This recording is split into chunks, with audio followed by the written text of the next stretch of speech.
There'll be something on the future and where we're headed with our activities into the future and how it might affect eutrophication. So there's two separate lectures, and at the end of each lecture, there's an assignment.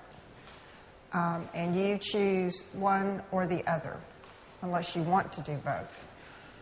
You can choose both of them, but you choose either the one at the end of Lecture 5 or the one at the end of Lecture 6. And there are some papers to read for each of those assessments, and I have given you those papers, or I will. This morning, supposedly, everybody got both lectures and all of the papers. I've sent them out by email, but if you didn't, and you don't know if you did or not yet, I'm also going to put them on the computer in Carmen's office, so you'll have them. Okay. So to make decisions about how to control nutrients, you have to know a lot of the things that we've spent time trying to learn about and find out about in the first 4 lectures of this class. You need to know where they came from, not only the type of activity that generated those nutrients, but also the geographic location. You need to know how much is coming, and you need to know what activities have created that excess nutrient. You also need to know something about how the nutrients, once they get into a stream, if they're attenuated, if they're taken up or regenerated in any way before they get to a larger body of water. You also need to know something about the nutrient limitation of the receiving water. So that's why I spent a lot of time on talking about nutrient limitation and which nutrients are limiting. And if you control one and not the other, how the balance gets off. And you also need to know something just about the shape of the receiving waters and the hydrology. So knowing all of these things can help you make a decision about how to control the excess nutrients in a watershed. And the assignment that's at the end of this lecture is a series of papers that have created a fairly large scientific controversy on, do you control nitrogen or do you control phosphorus?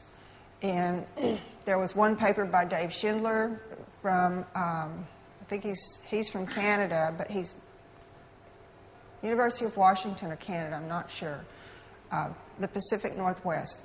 And he's done some experiments where he's actually taken whole lakes and added phosphorus to one and not the other, and seen how the whole community responded. And one with the phosphorus being added did end up undergoing the process of eutrophication and becoming hypereutrophic. So he wrote, because there's a lot of interest now in eutrophication in the coastal waters where nitrogen is a main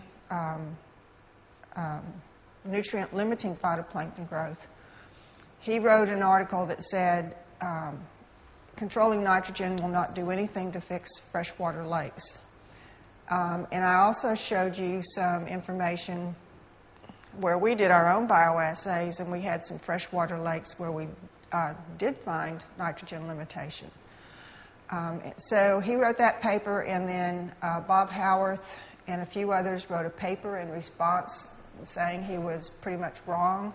And then Schindler wrote another paper in response to them saying how he was right. And then there's a paper in Science magazine by Dan Connolly and a lot of other people that takes on the whole issue again. So those 4 papers are the papers that will go with the assignment, and the assignment is along the lines of who is correct. So you have to decide out of all these papers who is correct in this argument. And it's up to you to decide how to write it and how to address it and analyze the ideas. Okay, so that's what's at the very end of this lecture. Don't want to keep you in suspense.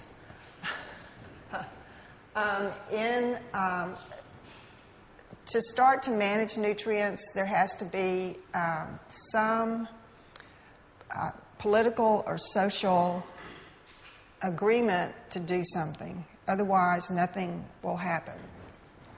And there have been a lot of these that have taken place. I'm just going to go through some of them. For instance, where I'm from, the Gulf of Mexico, it's been a long haul. 1996, we started writing some assessments, and we had 6 reports that were all about that thick, and they were all reviewed by outside reviewers, and then they were fixed, and finally those 6 reports were published, and then those 6 reports went into this thing called an assessment plan, the hypoxia assessment, integrated assessment, and it talked about the hypoxia, where the nutrients came from, what the consequences were, how to mitigate for it, what the economic cost would be, and all of that came into this assessment in about the year 2000. So that was a 4-year process. And so in 2000, a group of federal agencies and states in the United States and 2 tribal nations, 2 Native American Indian tribes, came together as a task force and wrote an action plan for reducing the nitrogen that gets into the Gulf of Mexico. This particular plan ended up on the desk of President Clinton early in January, and then later in January, President Bush was elected. So it ended up on his desk, and it sat there for about a year. And then the administrator for the Environmental Protection Agency, what's her name? Anyway, she decided that, Christine Todd Whitman, she decided that something should start again on this, and she reconstituted the task force. And one of the things that she used to be the governor of the state of New Jersey, which is it's to the southwest of New York City.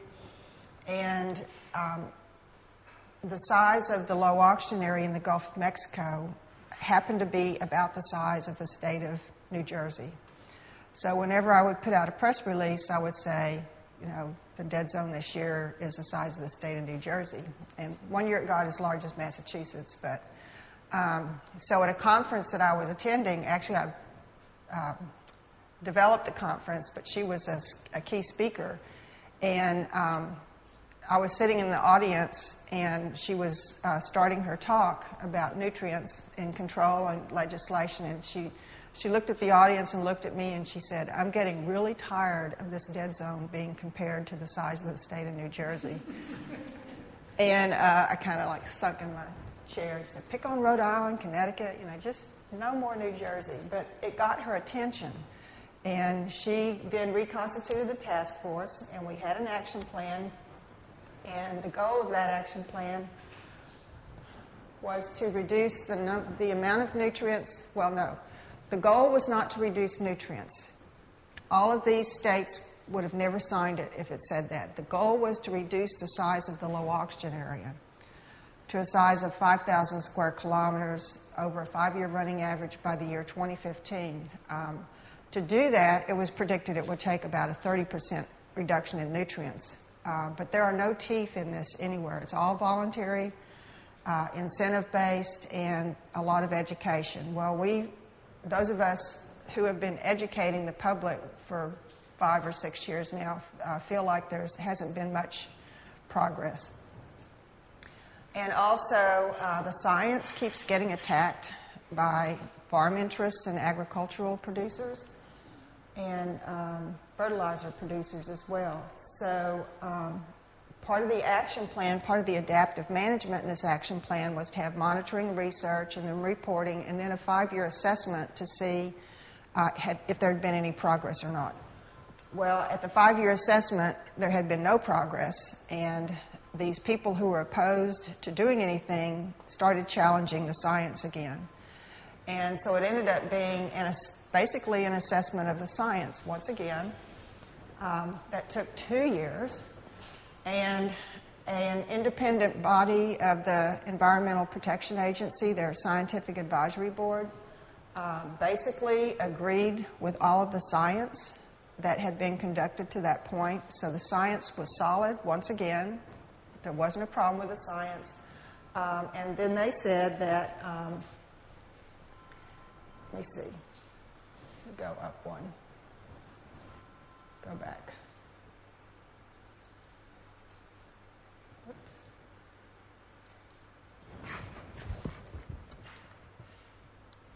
I am not left-handed.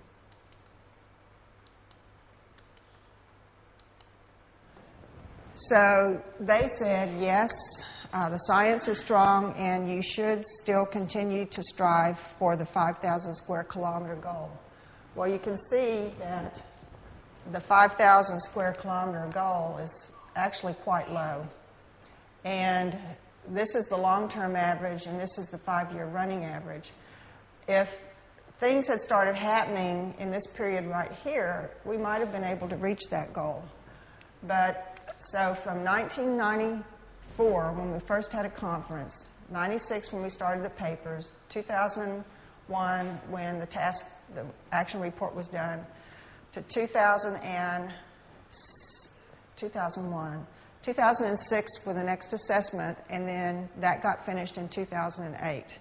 And now we're 7 years away from the year 2015, and absolutely nothing's been done because under our previous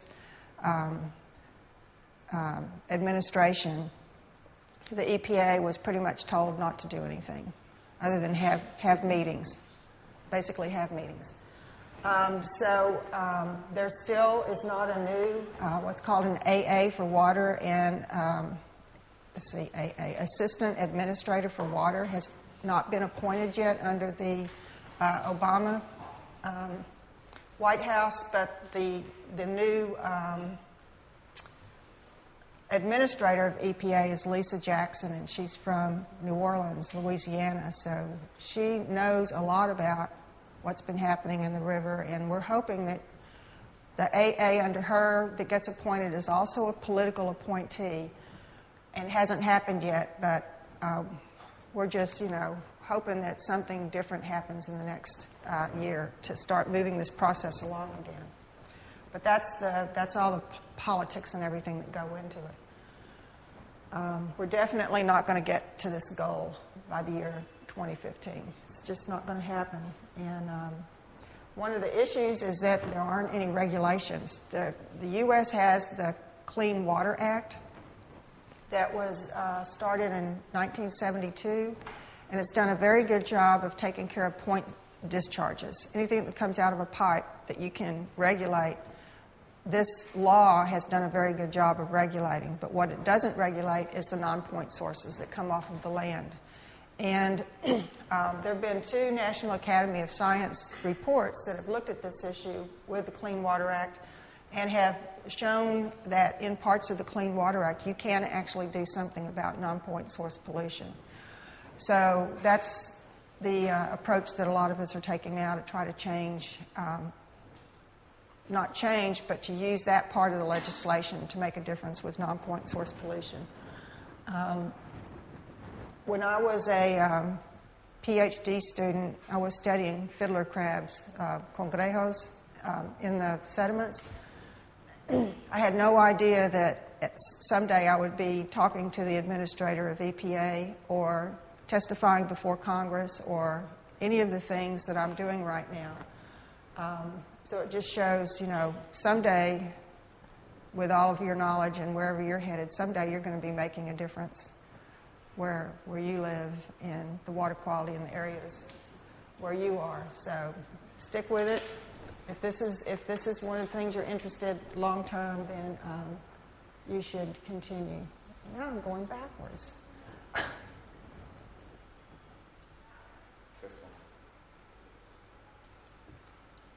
Okay. All right. So one of the things that happened with these 6 reports that looked at the Gulf of Mexico was to identify ways that you could actually remove nutrients from becoming into the Mississippi River. And the first way is to, first of all, decrease the amount of nitrogen that's coming off of the land. And the second way is to modify the habitat so that this process of denitrification can occur and remove the nutrients naturally. So with regard to reducing the amount of nitrogen that comes off of the land, there are a lot of different farm nitrogen management schemes that can be done. You can not use as much fertilizer. You can put it on in the spring instead of the winter. You can let the land lay fallow over winter and not till it up again. You can have different types of crops. You can have sustainable agriculture. You can use crops that have deeper roots. So there are a lot of things that can be done. And since most of, in this watershed, since most of the nutrients come from agriculture, that this, if you made changes in the system, you would be able to remove 1 million metric tons to almost 2 million metric tons of nitrogen leaving the land. Okay. Other things you can do to increase the denitrification would be, again, to create wetlands that take the nutrients up normally or naturally, putting riparian buffer strips, which are plants along the streams to keep the nutrients from going from the crops into the stream.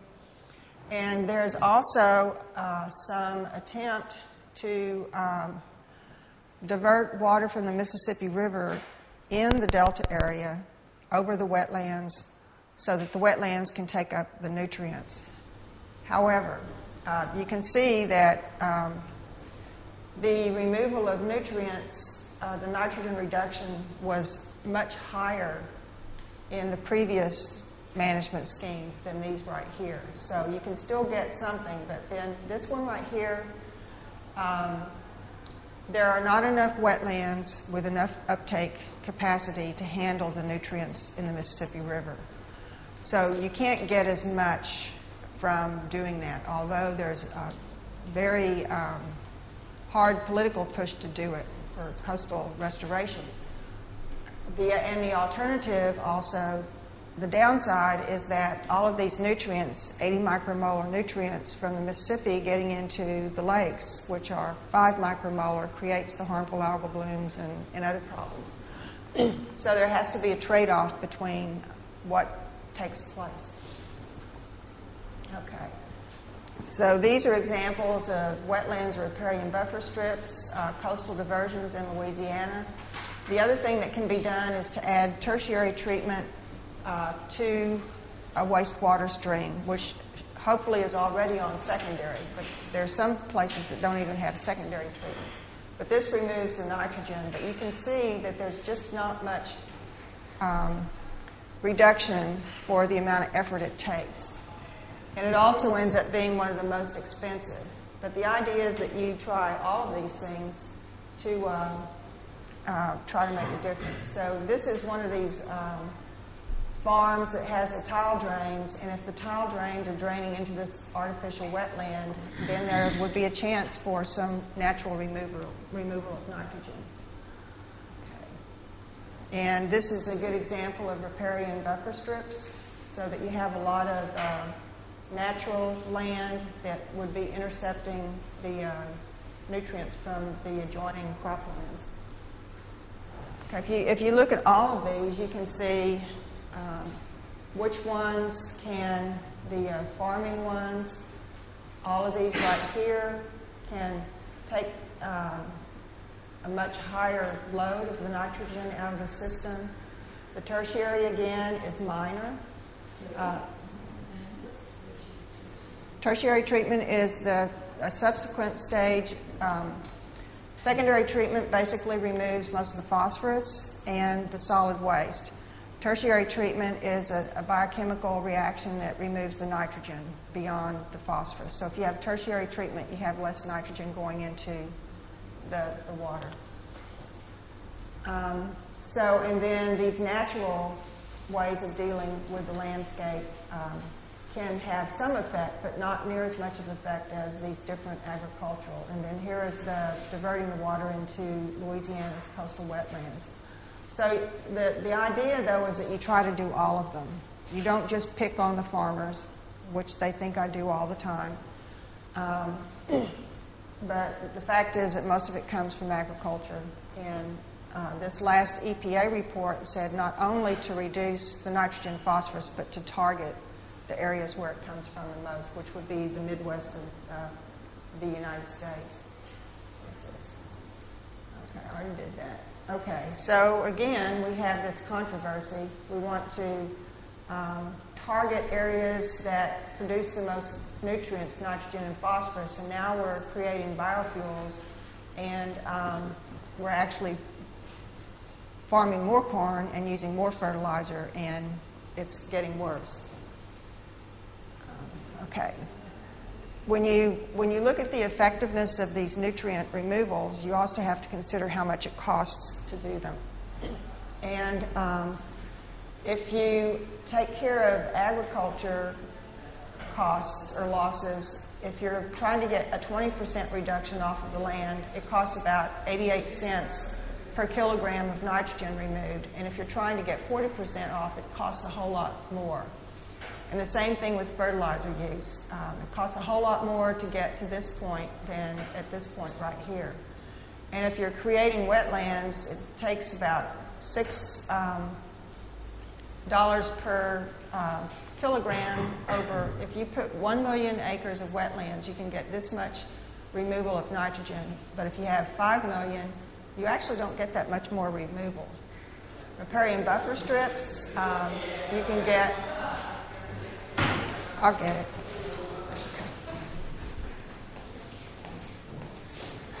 Thank you. For riparian buffer strips, you can do them, but it costs a whole lot more to build these than it does to build the wetlands. We're not really sure how much of a benefit coastal diversions would have, but the guess is that it would be comparable to these numbers right here. And tertiary treatment, while it can remove a lot of nutrients, the cost is prohibitive. So you have to think about how you want to reduce the nutrients and what the relative cost might be. Yes? What's the coastal diversion?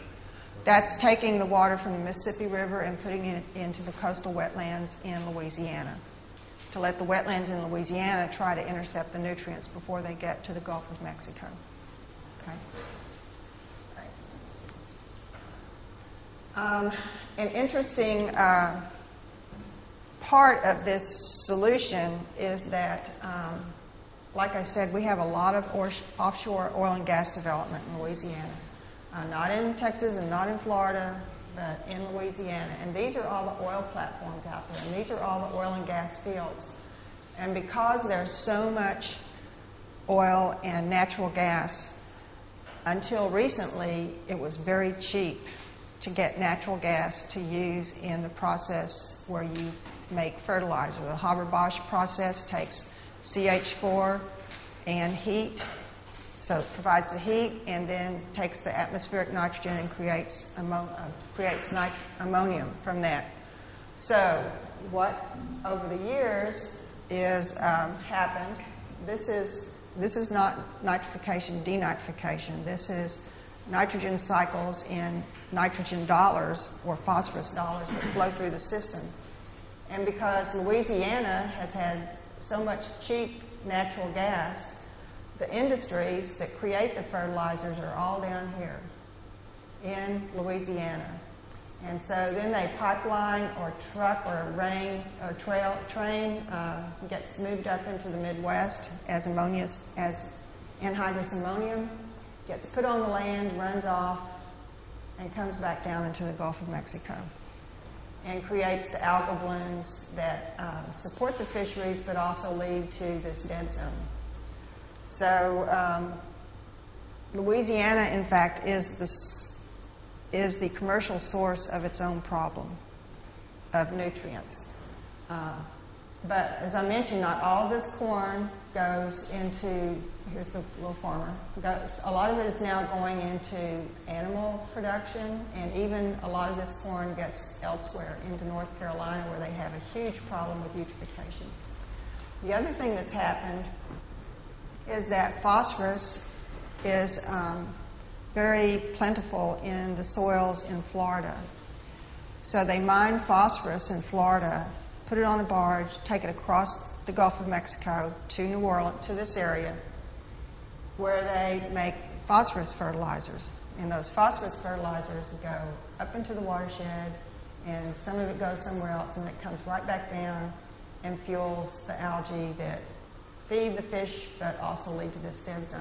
So the phosphorus also has a very similar cycle, except it has Florida involved.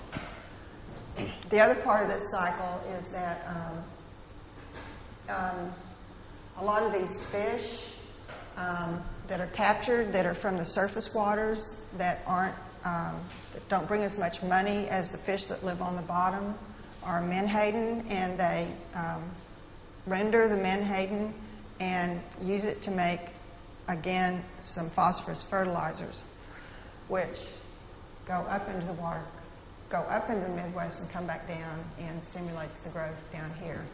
The other thing that I mention when I'm talking about this is that the U.S. Congress sends a lot of nitrogen dollars to the Midwest to subsidize the agricultural practices, but you don't see an arrow coming down here at all. So there's no subsidies for the fisheries, just the agriculture. But when you get into discussing this with people, you always hear about, well, look how important our agricultural economy is. The ag economy is worth $98 billion. And when you look at the fishery value in the Gulf of Mexico, it's not quite $3 billion. So I have very often heard in debates where the farm community, actually it's the fertilizer community and the big agribusiness community, say, well, our economy is so much more important, so the fishers are just going to have to find something else to do to make their living, which doesn't make the fishers in Louisiana, Texas, and Mississippi very happy. So it's not just nitrogen molecules that move through the system and create these problems. There's an economic and a social framework within all of this that needs to be addressed as well. Okay. With the cost, one of the things that happens over time is if this is the keeping the nutrients on the farm, and you can stop this many nutrients from coming in, but if you try to stop this many nutrients from coming in, then it's going to cost a whole lot more over time. The more you try to take out, the more it's going to cost over time. Whereas with the wetlands, the cost is not much. The cost is a lot initially, but then as you go up, it doesn't increase in cost, because once you have built that wetland, then it takes care of itself. So the initial cost is in the beginning, but the benefit goes much longer, whereas managing the nutrients on the field is a continual process that you have to do every year. Okay. And this basically shows that same thing, that it takes more and more to do the fertilizer, but once you've got the wetlands in place, it doesn't cost a whole lot more. Okay. So what do? You can work on legislation. You can subsidize conservation in the farming community. The citizens have to be involved. You can give up. It's too big. I can't do anything about it. So what we've done, as I mentioned, is trying to work with the Clean Water Act, and there's a lot of other legislation in the U.S. that takes care of these things. And you also have to understand, with any restoration, you have to deactivate the mechanisms that promote the degradation, and then you have to develop countermeasures that are effective.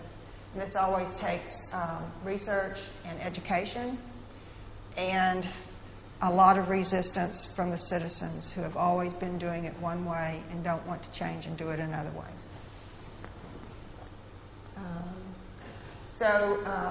Besides the area where I'm from that has a lot of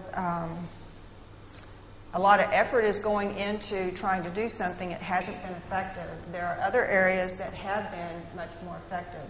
In the Great Lakes of the U.S., they've had some major eutrophication problems, and reducing the phosphorus in the wastewater treatment has helped the Great Lakes get a lot cleaner. And it also helped that the zebra mussels moved in and started filtering out all the chlorophyll. Florida Everglades is having a successful restoration. Other places, the Chesapeake Bay, where we talked about yesterday, there's a 5-state agreement in the Chesapeake Bay to reduce the overall nitrogen and phosphorus going into the system that has been signed off by the governors of the 5 states. So it's a very serious agreement, and they're sticking with it and trying to make a difference. There are 31 states in the Mississippi River watershed, and many of them are totally agriculture. So that's going to be a lot more difficult. And then in the EU, the Helsinki Commission is an agreement across the EU to make differences in the amount of nutrients that get into the receiving streams. And in the EU, it's much more effective.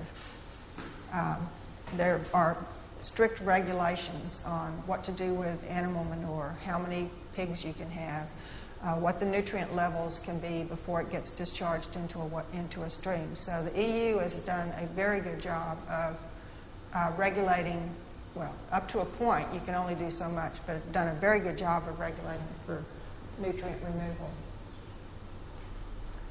One thing that you need to watch out for is what are called quick fixes or emergency actions that might take care of something initially, but over the long term is not good for the environment.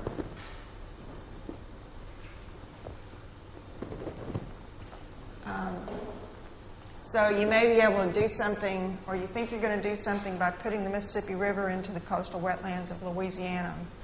It may seem expedient, let's just do it, and then you find out that it really didn't help, and in fact it hurt the ecosystem. So you have to watch out for these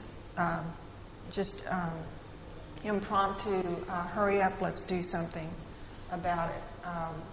For instance, this isn't exactly related, but in coastal Louisiana there's a lot of erosion of land. There's a lot of erosion of land everywhere. And one of the solutions is let's just put rocks. Let's just put rocks so that we can stop the land from being degraded. And one of the issues is that when you put rocks on a barrier island on a shoreline, you disrupt the normal flow of water and sediment. You actually end up eroding more land than saving the land. So that seems like a quick fix, but in the long term it degrades the barrier islands even more. Okay. Citizens can be involved. There's a lot of ways that citizens can get involved. And then what can you do to have less of a carbon footprint and a nitrogen footprint and a phosphorus footprint on the earth? These are some of the things that can be done. I've mentioned some of them already. Advanced sewage treatment, the wetlands, reduction of the sources, better use of fertilizers, taking care of animal waste, and decreasing the animal protein diet demand. Vehicles and nutrient trading is becoming a big issue in the U.S., where if you are putting too many nutrients in somewhere, you can trade those nutrients for somebody else who's not using as many nutrients. And I'm not sure how that's going to work, but a lot of people are looking at that right now. This is just to show you how effective the EU has been in reducing the phosphorus from wastewater treatments. Like here, it's been very effective. Besides the sewage water treatment, the banning of phosphorus-based detergents and cleaning agents has also helped as well. Let me see. Yeah, so these are let me see. This is where tertiary treatment has been imposed on wastewater, and you can see that some of the nutrient levels are so high that they have had to impose tertiary treatment on these wastewater streams. And it's mostly up in the Baltic area and in Central Europe. Let me see. The Venice Lagoon has a huge nutrient problem. It has a lot of problems. It's sinking into it's sinking away. I mean, water quality is just one of its problems.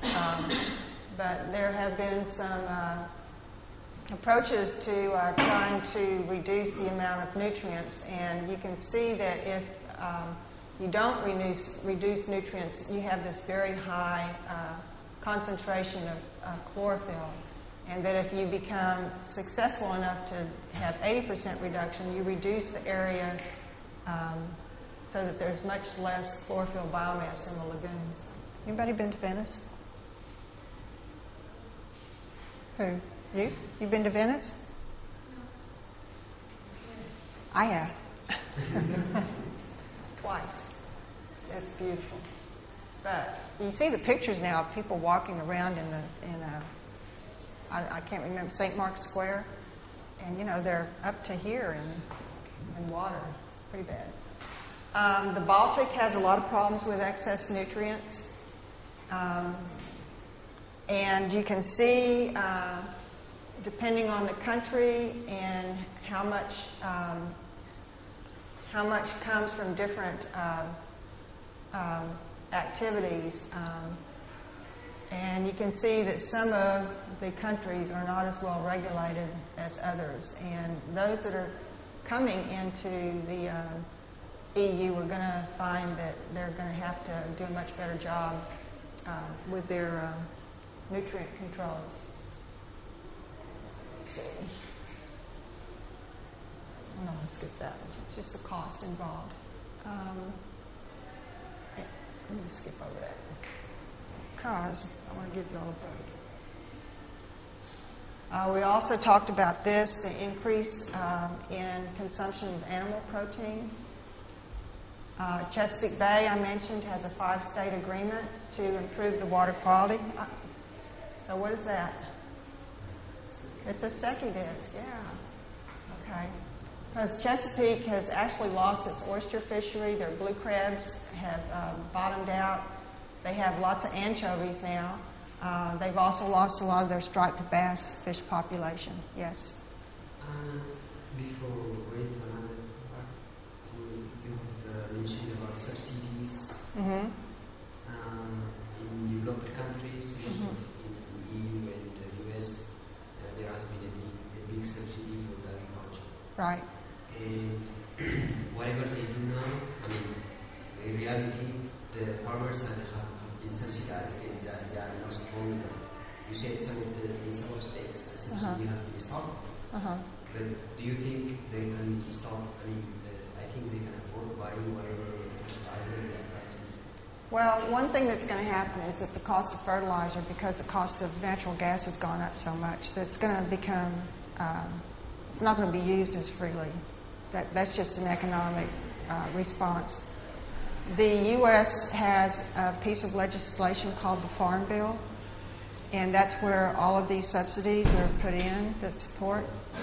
The Farm Bill has come under scrutiny in the last several years as to why are we spending all of this money subsidizing the agriculture. And so there's a big effort to reduce these subsidies. And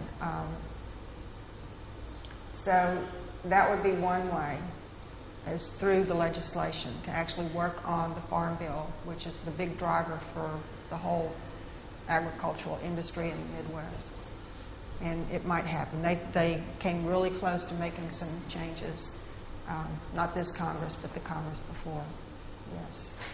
Is there maybe also a shift from subsidies to mega farms to organic farms, like that happens? There are no subsidies for organic farming, but there should be. No. Not at all. Not at all. Yeah, but there could be. And First Lady Obama is putting a garden in at the White House, and it's going to be an organic garden. So, you know, there's hope that she is so popular that, you know, she might have an effect on things like that. So if you ever get invited to the White House for dinner, you'll know that you have organic vegetables. And this is just more and more of the restoration efforts. Don't just focus on the nutrients, but whole ecosystem restoration, the grasslands, the fisheries, land conservation, education. And then some of the things that keep happening, especially in the Chesapeake, is a lot of people are moving there. There's a lot of investments in commercial enterprise, and more of the landscape is becoming cities and urban areas, so that what's impervious is like concrete or sidewalks or streets, so that the nutrients don't sink into the ground, they just get washed off immediately into the Chesapeake Bay. One of the things around the Chesapeake Bay, even in the city of Washington, D.C., the places, the drainage areas on the side of the street that go underground and then get piped somewhere, on those areas it says drains to Chesapeake Bay, so that you know that when water goes in there, if you put something in there, that's eventually going to end up in Chesapeake Bay. So that's a pretty good mental way of dealing with the over-enrichment. Okay, a book named, a guy named Tom Horton, who's an excellent writer, wrote a book called Turning the Tide about Chesapeake Bay, and he just listed he has a huge long list of things that can be done in Chesapeake Bay to improve the water quality. And these are going to be in your notes.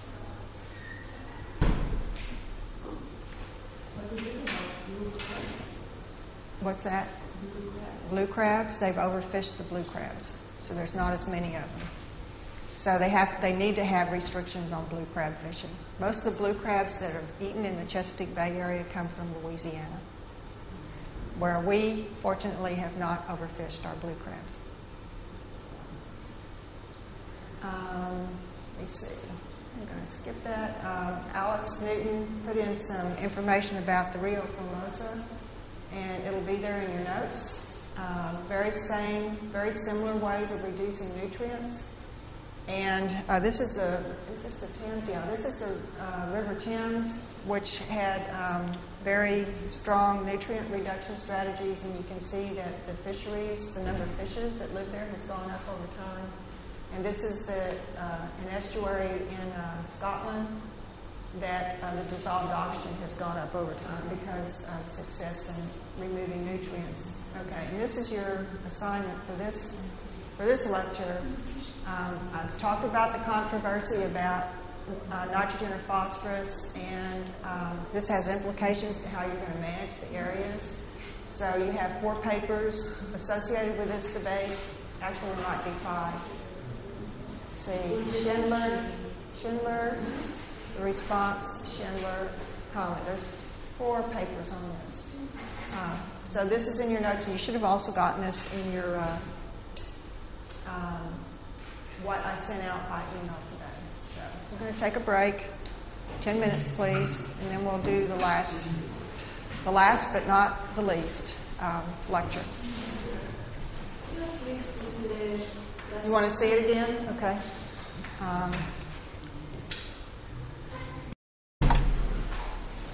And we actually will have. Okay, you've seen this. We're going to have more and more biofuels, but they might not be good for the environment. And we've seen that more and more of the corn that's grown in the U.S. Doesn't really go into food. It goes into things. It goes into food for animals, and or it's exported.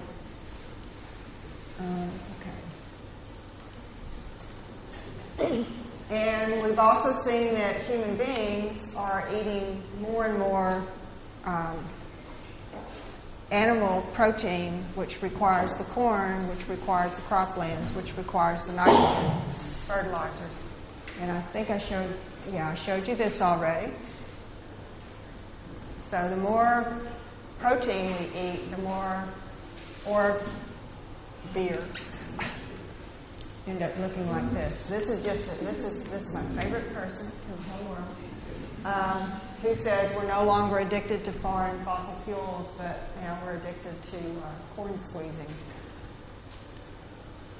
So this is the ratio of how much, in other words, out of the total farm budget, how much is generated from the crop and how much comes from subsidies. And you can see that more and more of this area in here receives subsidies to grow corn that we don't necessarily need. And you can see that recently the amount of ethanol production from corn has gone up considerably. It's much higher. And this is a corn pump, an automobile pump from corn, and this is my hero.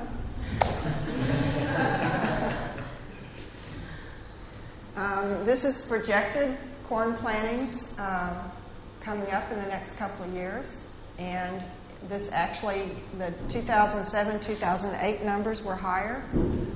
The amount of nitrogen getting into the Mississippi River is higher, and the low oxygen area offshore is getting larger.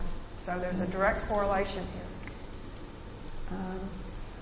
More and more of the corn is going into ethanol production right here, you can see. Less and less of it is going into feed for these animals, which makes, I'm not sure if it's happened here in Europe, but in the U.S., if you want to buy meat, like beef meat, it costs so much more now than it did historically because all of the corn is going into ethanol production and not into beef production. So beef production has gone down and the price has gone up. So if your favorite thing to do is go to a restaurant and have a great big juicy steak, it costs you a whole lot more now than it did before, just because of this shift from away from feed and into ethanol. This is where there are ethanol production plants in the U.S., either planned or in existing. The blue ones are already existing. The red ones are planned. I mean, the red ones are under construction. All these green ones are ones that are planned.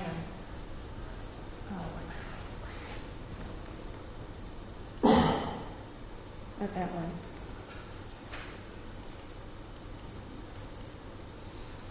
And if all of these are actually built, then the state of Iowa, which is right here, will actually be importing corn instead of exporting it, because all this corn from other areas is going to go to Iowa and get processed there and then turned into ethanol.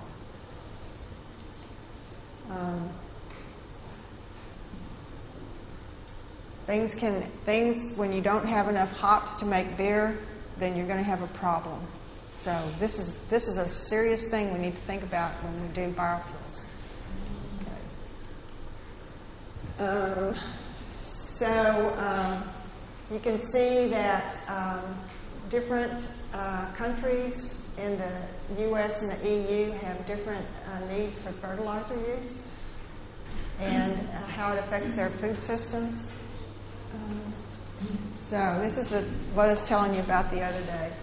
So if we want to avoid having too much corn-fed protein in our diets, then the pigs have started a campaign for everybody to eat more fish. You've seen this. You've seen that. One thing that I wanted to show here is, I don't know how to. There were more than 15 million more new acres of farmland in corn in just this 1 year period. And the nitrate in the Mississippi River, the concentration went up. And then we also had this very large low oxygen area that year.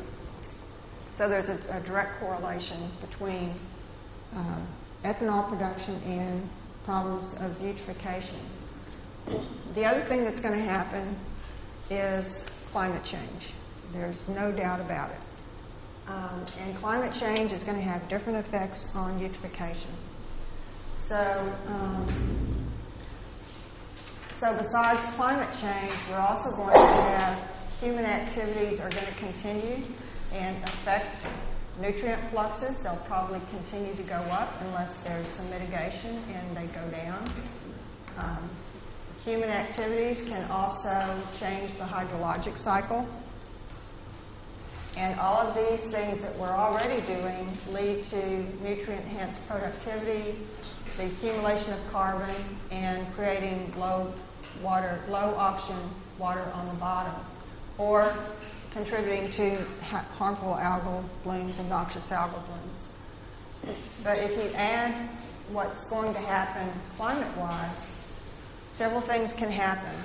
For one thing, there might be an increased temperature, which then would strengthen the stratification at the surface.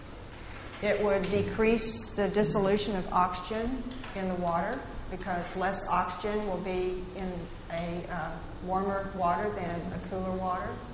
It's going to increase the metabolic rates of photosynthesis and respiration. The other thing that increased temperatures are predicted to do is to generate more tropical storms and hurricanes in the mid-Atlantic that could affect, in my instance, the Gulf of Mexico, which is right there. And if we have a lot of these, then we'll be breaking down the stratification and we'll be mixing the oxygen in the water column. But that's only temporary. The oxygen will come back down until there's another mixing event. And I would hate to think that we're going to have a hurricane every 14 days in the Gulf of Mexico. We've already had a couple of years where we've had 2 in a row that have been fairly devastating. So the other thing that can happen is that the winds can change. The changing of the atmosphere can change the winds, which can also affect some of these. The winds may become stronger, which might break down the stratification. The winds might shift the currents so that more low oxygen water comes onto shore. That's a possibility as well. And then also with rising sea level, what would happen in this case is that if you lost the periphery marshlands, you wouldn't have as many natural wetlands to take up the nutrients than if the sea level were still lower. And the progressive change in the wetlands is not going to be sufficient to keep up with sea level rise because it just can't, the plant communities can't change that quickly. And also, there might not be any more habitat because urban centers and populations have already moved into the area where the seagrasses might, or the marshes might migrate. So that's one negative feedback. The other one is that climate variability can also change the hydrologic cycle.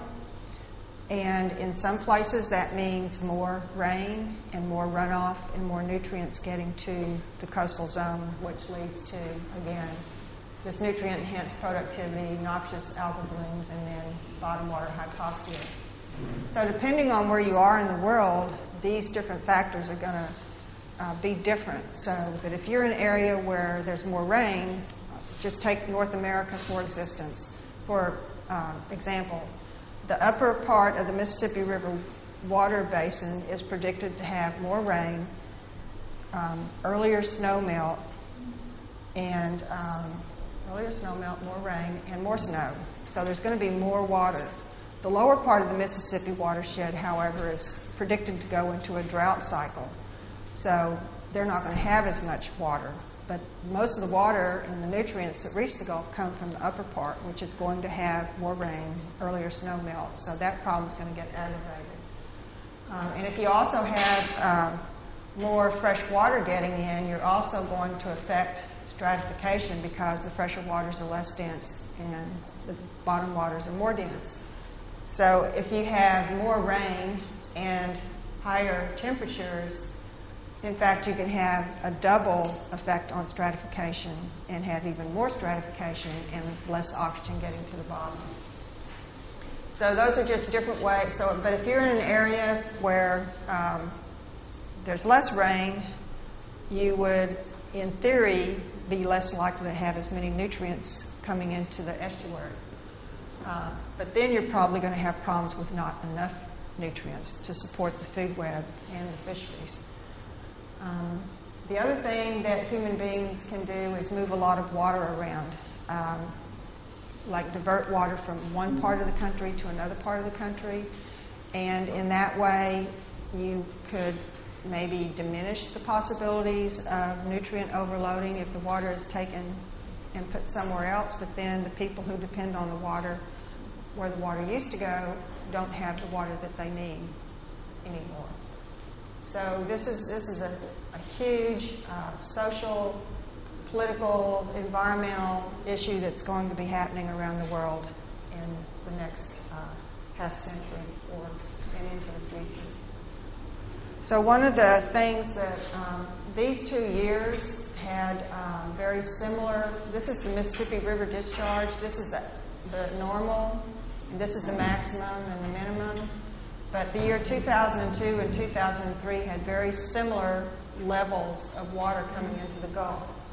And so this is the size of the low oxygen area in 2002. And then in 2003, it was very small because we had many hurricanes move into this area. First we had Bill, and then we had Claudette moved in here. So basically the whole area was resuspended and mixed, and by the time we went out to do our cruise, there wasn't that much low oxygen. But a week later, we have this transect that we do on a regular basis. The stratification had built up, and there was more low oxygen. So the re-aeration doesn't last forever. And these are some data from our oxygen meters that we have under the water that record the oxygen levels, and these are 3 months in 2003, and the level of hypoxia is right here, this 2.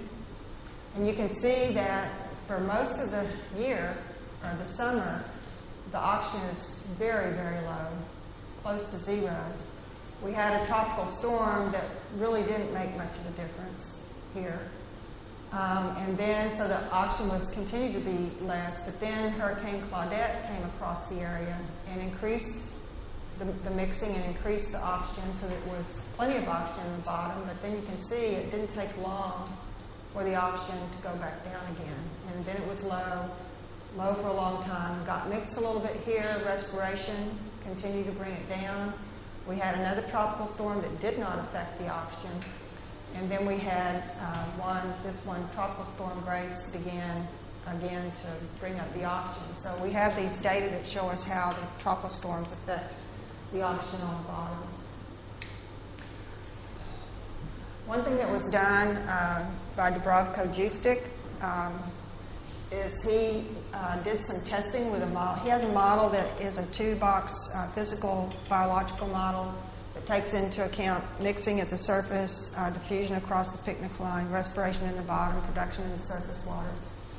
And he can use that model to predict the sequence of hypoxia, the sequence of oxygen through the year, and it's a very good model. So he took that model and did some hindcasting with it, and the nominal model would, if he ran that model for 1955 to 2000 over a 45-year period, the number of years that would have hypoxia would be 19, just as it is right now. If he reduced the river discharge, which means less stratification and less nutrients, then there were fewer years, by half the amount of hypoxia to the nominal. If the river discharge went up by 20%, which is what is predicted under general circulation models for that area, you would increase the number of years of hypoxia. Water temperature would increase similarly, but not as much. And if you had more river discharge and higher water temperatures and stronger stratification, you would have even more years than the nominal model. However, if you reduce the nitrate concentration in the river, you could reduce the number of years with hypoxia from 19 to 12. So this model gives us a good way to look at the possible changes that might happen in the Gulf with regard to eutrophication and low oxygen. I did this already. Am I going backwards again? No. Okay. This is the other assignment. I've loaded up, or will load up, a lot of papers on biofuel production. And there are some good reasons why to have biofuels. And there are some crops or roughage that makes a better biofuel, more environmentally sound than others, such as sedgegrass or there's not a whole lot of them. In Louisiana, sugarcane waste is being used to make biofuels. So there are some positive reasons for doing it, and there are some negative reasons for doing it. And so your job is to take these papers that I've given you and write an essay on biofuels now and for the future, and provide some positive and negative reasons for the use of biofuels, and talk about biofuel from corn and at least 2 other types of biofuels that are presented in these papers about how they might be better or not better than the others. And this will be due no later than, let's put this one on April 13th. So you'll get this one done sooner. No, this will be due April 30th, as the other one is. Okay. In theory, yes, one or the other, unless you're just an overachiever. So you have 2 choices. You'll have all the papers, and you'll be able to see which one interests you more and which one you feel more comfortable writing about, and write an essay on it. And they'll be due no later than April 30th. Is the for example, recycling or cooking they use for biodiesel? That's one of the ways. Is it a biofuel? Is it what? It is a biofuel. Yes, it is a biofuel. And there are people who take all the old grease out of a McDonald's hamburger place where the potatoes have been fried and have actually started using it as a fuel. You have? No, here was one of the students at the college right here at the university. They still had a drive to bring in their own oil. Okay. How about that? All right. Yes. There could be sedgegrass, sugarcane, capturing microalgae or macroalgae. There's one of the papers is on that. Corn, of course. So yeah, one or the other of these topics, and you should have all the papers. In theory, I've emailed them to all of you, although I know not all of you get my emails. So, yes. I don't know the names at the time. These strategies for biofuels in Africa is being tackled through jet fuel. Is being what? They're using jet fuel. Say that again? They're using jet fuel. It's a plant. Okay, I don't know the plant. Okay. What is it? What kind of a plant? It's a plant that survives in arid areas. Okay. And proper for the garden. Okay. Normally they don't use much water. Mm-hmm. Okay. They use fertilizers. Okay. Is it a good, my question is it a good option or not? If it prevents nutrient pollution, it's probably, and it's not needed to feed human beings, it probably is a very good solution.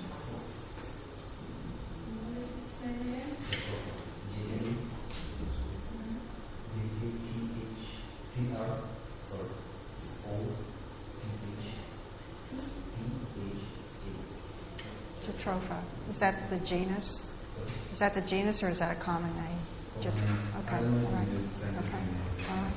Okay. That's it for me. And it's been a real pleasure to talk to you for the last 5 days and talk with some of you as well. So, best of luck. You'll be meeting some of my good friends the week after your holiday. and hopefully they'll be able to give you some new guidelines and information that'll help you in your future. So, best wishes to all of you in your lives and your careers, and make a difference in this world. Okay. All right. Okay. Thank you all.